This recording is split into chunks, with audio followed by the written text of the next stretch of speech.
Hey guys, okay, we're going to continue reading from Greek Myths, Volume 2.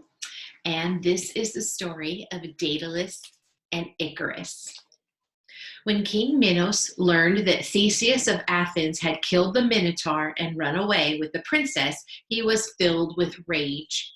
He felt betrayed by his daughter and deceived by Theseus, who had arrived as the Minotaur's food and then secretly killed him in the night. It didn't matter that part of Minos was glad that the monster was dead.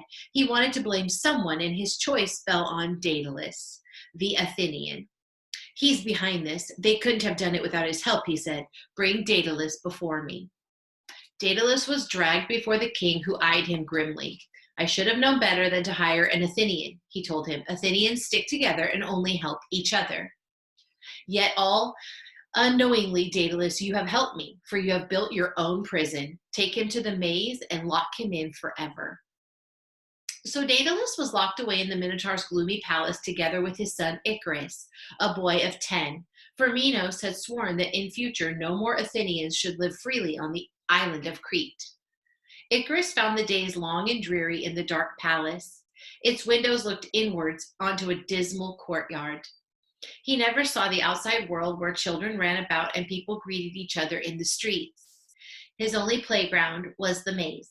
His father blamed himself for his son's lonely life and tried to make up for it by telling him stories and making him amazing mechanical toys. Armed warriors that fought each other, houses that built themselves, and wooden horses that tossed their manes and galloped. Sometimes the two of them would climb to the top of the palace's high tower to get a view of the sea, which lay sparkling around them in every direction. The air was fresh up there, and the sea birds swirled above their heads. Daedalus would gaze out over the sea and point into the distance. Athens lies that way, he would say, our homeland, just over the horizon, but far beyond our reach. Then he would look so sad that Icarus, in his turn, would try to comfort his father. Whenever his father had one of his gloomy days, Icarus would climb the tower and call to the seabirds. He was trying to train them to be his friends and take bread from his hands. If he stood very still, they would perch on his head or his wrist, but as soon as he tried to hold one, it spread its wings and flew off. Why do they always do that? Icarus complained to his father. Why do they always fly away? Who would not fly away from here if they had wings? Said his father. Then he seemed struck by an idea and muttered, wings, wings, to himself. Why not? It must be possible. Then he went to his workroom and began to draw all sorts of plans of flying birds. For the next few weeks, Daedalus seemed unable to think of anything but birds. He had no time to play with Icarus. Instead, he sent him off to search each day for feathers dropped by the birds and sort them into sizes, big, strong ones from the tail and wings, and little ones from the chest and neck.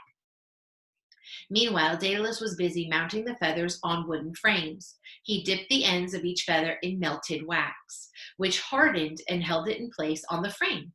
It was slow work, for many hundreds of feathers were needed. Sometimes Daedalus was dissatisfied with his work and tore the feathers out to begin again. But finally he called to Icarus and showed him 2 pairs of magnificent wings which stretched much wider than Daedalus's outstretched arms. He taught his son to thread his arms through straps beneath the wings and fasten the leather harness around his chest. Lean forward and raise your arms like this, he said, and then again like this.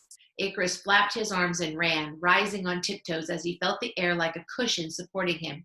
He would have stepped straight over the parapet into space if his father had not grabbed his ankles. Not yet, he said. We are going on a long journey, Icarus, and must practice first. Before long, Icarus could glide and wheel in the air just like the seabirds. It is time, said his father, to say goodbye to this hated tower and to this prison called Crete. We will head north, out over the sea to Athens.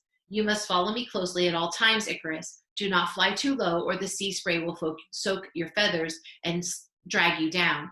And do not fly too high, or the sun will melt the wax that holds your wings together. Icarus promised faithfully to keep close to his father, and together they launched themselves upon the air, rising on steady wing beats far above the imprisoning walls of the palace and out over the countryside towards the sea. Workers in the fields looked up and thought they saw gods in flight. They passed the shoreline where Minos' beached warships looked like toys on the sand, and then flew out over the open sea. I'm far above the seabirds now, thought Icarus. I must be higher than the eagles. Look at me. He called, not realizing he was now much higher than his father, who could not hear him. With a few strokes of his wings, he soared even higher, quite forgetting his father's warnings.